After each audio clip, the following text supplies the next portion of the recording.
Welcome back, YouTube. So today we are going to be focusing more on the front end, mainly the suspension side of things. So I want to see if the front end in the, I did get the wheels in. I didn't tell you guys that yet, but if you look over there, those boxes, those are the wheels. Haven't opened them yet. We'll have to do a big reveal video. But what I want to do is get the front suspension on so I can at least put the front wheels on to see if they're going to fit, make sure everything works out. We can mock up the rear end as well to see if those fit. But as you can see on my little mat here, I have the coilovers on that side. It's just hanging though. I don't have the toe arm or the lower control arm or anything. So I have the other side ready. I have the cross members. I have one that I just started right there. And then in the corner back there, right there, are the arms. So like the toe arms and everything. So I'm gonna set everything up, put the brakes on so you can see the big brakes, the 6-piston brakes, and then open up the wheels, put it on, see if they fit. But I got the sway bar too. So I got the Sicky sway bar that's wrapped up. It is purple. Sicky is normally green, but it was the wrong color green. Did not match Frankie. So I had to get it powder coated the purple so it's Frankie's accent color.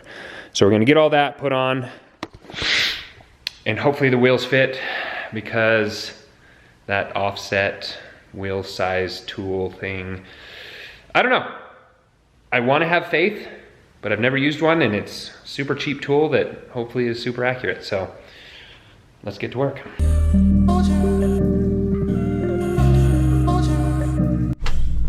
The mythical hunt for the AN fitting store continues. Hand is failing, but at least it's pretty.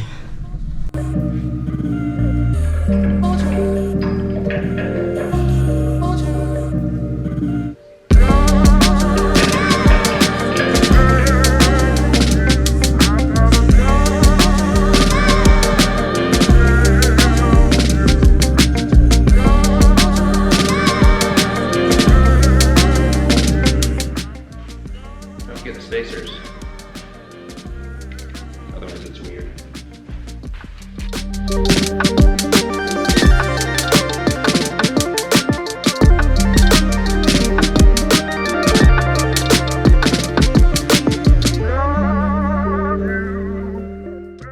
Didn't really show you the control arm, the lower control arm from GK Tech, so I'll kind of show you right now. Nice and solid. The bearing right there is PTFE lined, so it's kind of nice. You don't need a dust boot if you don't want it. But now we're going to install the front toe arm. It gives me a little bit more lock on the front end, so I can steer a little bit sharper. But we're gonna see if that fits and then get the other side in. I guess I need to do the tie rod too. Beautiful.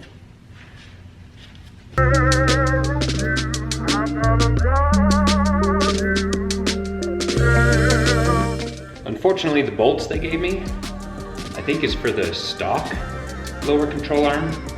So when I thread it through both of these thick pieces of steel, it barely makes it.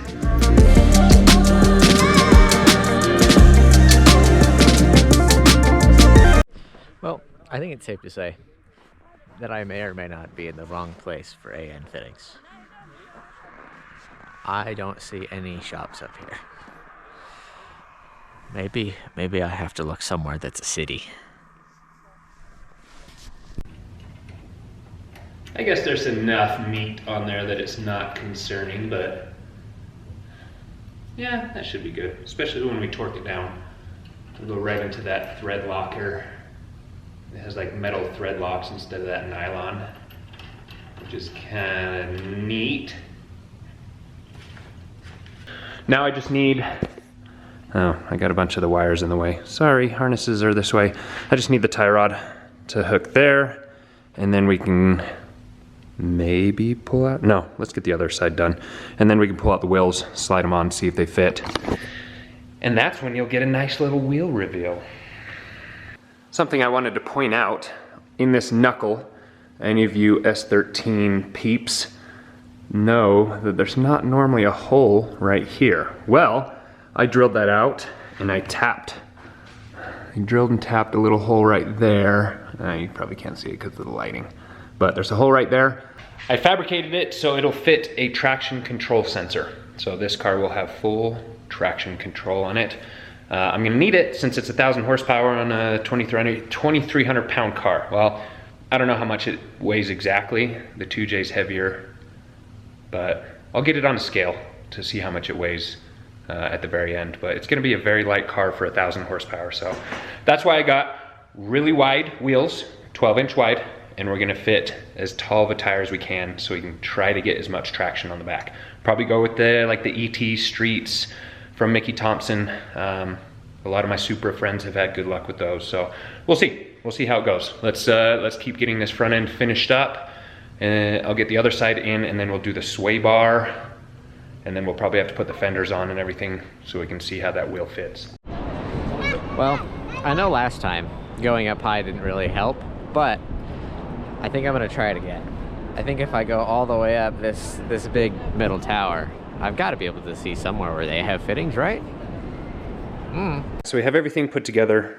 Now we need to work on the other side. I should have shown you what I did. Unfortunately I didn't, so I apologize. I pressed this ball joint into the lower control arm using my press over there. And then now we just have to put the C-clamp on, which is right here. As most of you know that work on cars, not all the tools are going to work exactly the way that you want them to, so you know you have to improvise. Nothing wrong with a little extra leverage in there.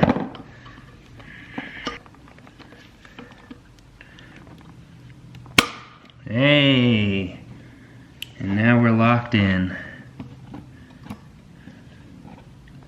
Right, we're locked in. And there you have it. The ball joint is not coming out. Okay, well, I don't think I'm gonna be able to tell where the fittings are from up here, unfortunately. So, now it's just putting everything in place. That was kind of the time-consuming part. We're gonna throw it up on the car. We'll get that whole side done, and then we'll tackle this sway bar, because I'm not exactly sure how we're putting the sway bar on, so. Picture that. Doesn't slide out.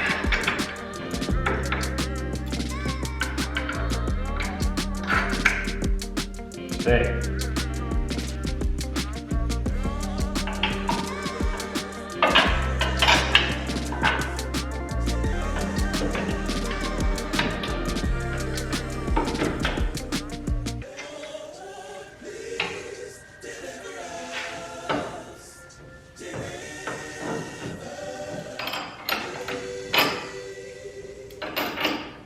There you have it.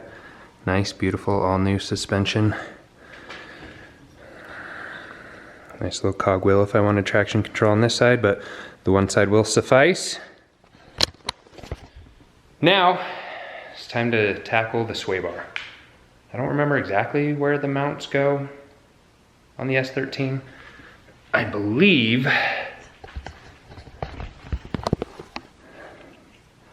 oh, maybe we should have done the sway bar first. But I believe it goes here. Maybe. But that means I think I need to take this off. At least one side. I could feed the one side in on that way and then have this tow arm taken off on this side. Something I worry about the rear sway bar too. I don't think I need to pull the subframe. I think it goes underneath and doesn't go above. Oh, I think I'll have to pull off the drive shaft to get it to go up above the drive shaft. That's okay, that's super simple. 4 bolts, done. All right, let's try this. Let me get that tow arm off first, and then I'll mount this sway bar. First attempt, let's see how it goes. Okay guys, so I asked around for directions, and somebody said I might be able to find it somewhere near this glass triangle looking thing. So I don't know if I just understood him wrong, but I guess we'll keep looking.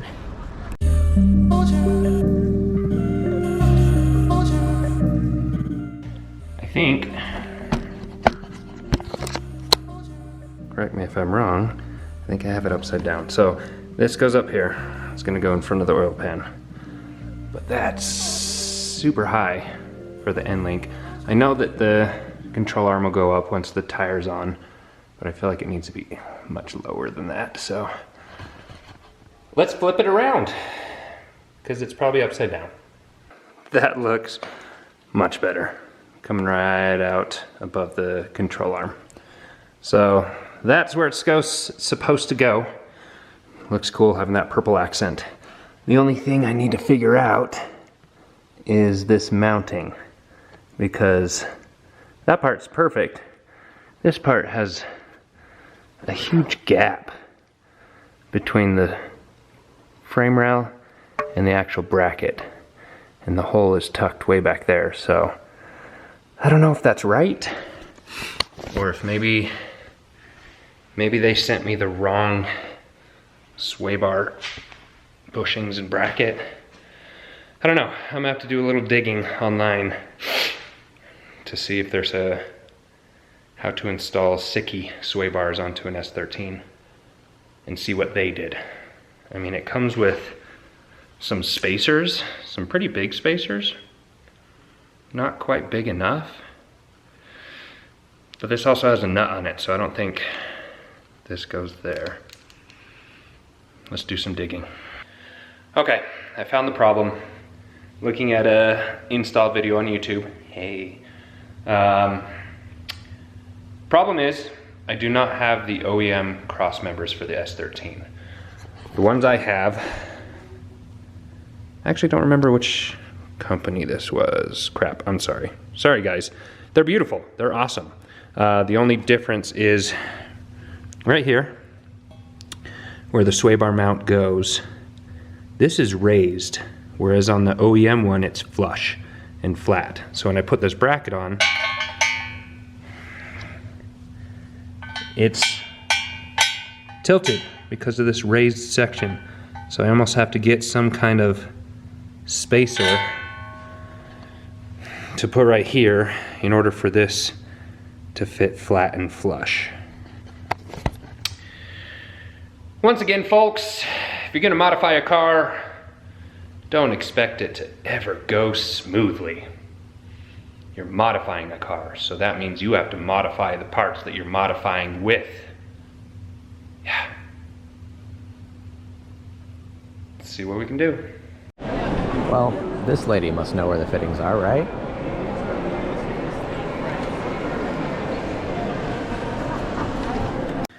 So I assume this stud, or this bolt that they provided, was supposed to go here, because in the install video he was using this right here. He wasn't using a spacer because he had the OEM cross members. This spacer, I wonder if it accounts for people that use a different cross member, because this is close, not perfect, but it gets it a lot more flush. I mean, if it had 1/8 of an inch more, so maybe I put like a washer in between, but it might work. But I don't know if that was meant for it, or if this is for the rear sway bar. I don't think so. I don't know. We're gonna use it, and probably another washer just to make it perfectly flat, and go from there.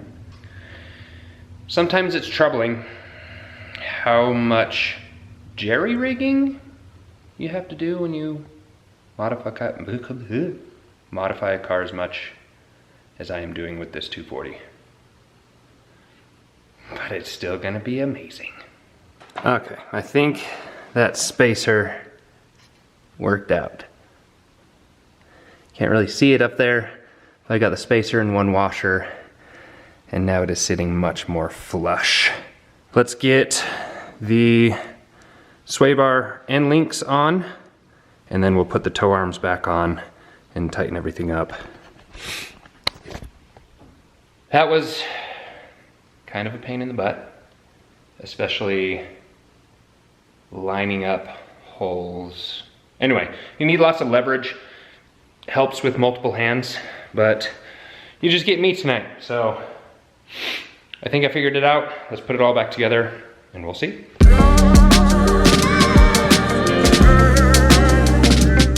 And there we have it. All the way across to this side, hooked up. So what's nice about the Siki sway bar is this front here. We'll go underneath and look at it. So they made it extend really far forward. So on any swaps, you avoid the oil pan here. If any of you remember, on the 240 before this, I used the stock sway bars. So we actually had to notch the front end of the oil pan. We had to cut a little corner out of it so the sway bar would fit kind of right through the oil pan, which means less oil, which means it could heat up quicker.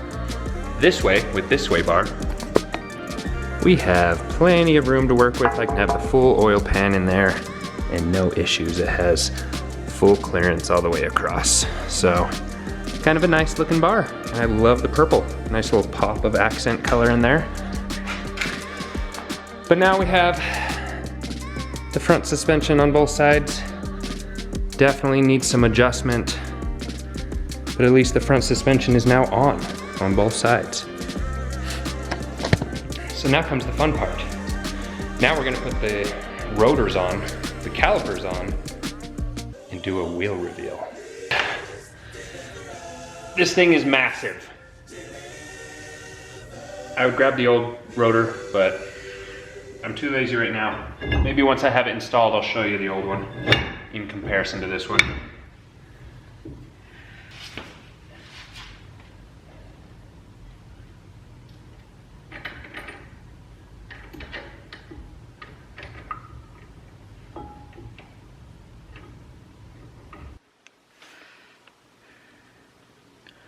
Hopefully that was recording the whole time.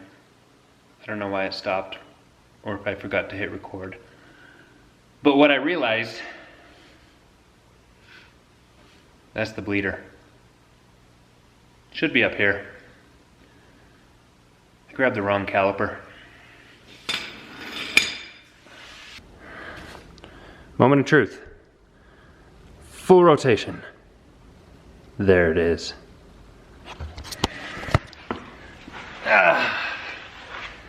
Now that is a beautiful combination. Big drilled and slotted rotor, big purple caliper.